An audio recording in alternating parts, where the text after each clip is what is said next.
আপনি যোগীজির কথা বললেন, আমি ভোগীজির কথা বললাম। তো যোগীজি আসুক, ভোগীজি আসুক, উনি ঘুরছেন, উনি ঝালমুড়ি খান। আমি তো ভেবেছিলাম উনি কালকে ফুচকাও খাবেন প্রিন্সেপ ঘাটে, জানি না খেয়েছে কিনা। নৌকা বিহারে গেছেন, ছবি তুলছেন, বাকি পুরো দেশ চলছে। শুনুন, যোগী বাবুর কথা আমি বলতে চাই না। যে ভদ্রলোক মুখ্যমন্ত্রী হয়ে একটা রাজ্যের এসে বলতে পারে যে স্বামী বিবেকানন্দ বলেছিল যে তোমরা আমাকে রক্ত দাও, আমি তোমাদের স্বাধীনতা দেবো, এর থেকে খারাপ আর কিছু হতে পারে না। বাংলার মানুষ মানে আমি তো ভাবছিলাম হে ভগবান, কি দেখাচ্ছ আমাদের, মানে এটাও শুনতে হলো আমাদের যে স্বামীজি বলেছে তোমরা আমাদের রক্ত দাও। সুতরাং যোগীজির কথা আমি বলতে চাই না। যোগী আসুক আর ভোগীরাই আসুক, বাংলার মানুষ মমতাকে বলতে প্রধানমন্ত্রী নরেন্দ্র মোদী ঘুরে গেল, আপনি যোগীজির কথা বললেন, আমি ভোগীজির কথা বললাম। যে যোগীজি আসুক, ভোগীজি আসুক, উনি ঘুরছেন, উনি ঝালমুড়ি খান।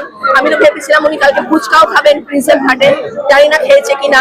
নৌকা বিহারে গেছেন, ছবি তুলছেন, বাকি পুরো দেশ চলছে। রোমের রাজা ছিল নিরো, সে যখন রোম দাও দাও করে জ্বলছিল তখন সে নাকি ভায়োলিন বাজাচ্ছিল।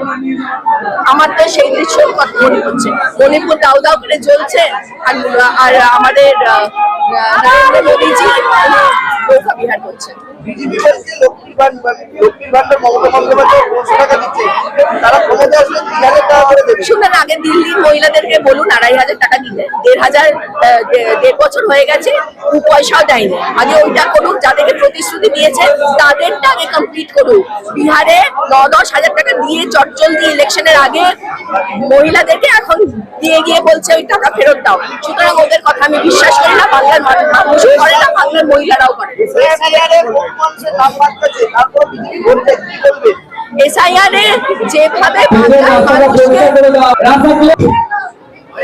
SIR যেভাবে বাংলার মানুষকে হেনস্থা করা হয়েছে, অন্যায় অবিচার করা হয়েছে, ফার্স্ট ফেজে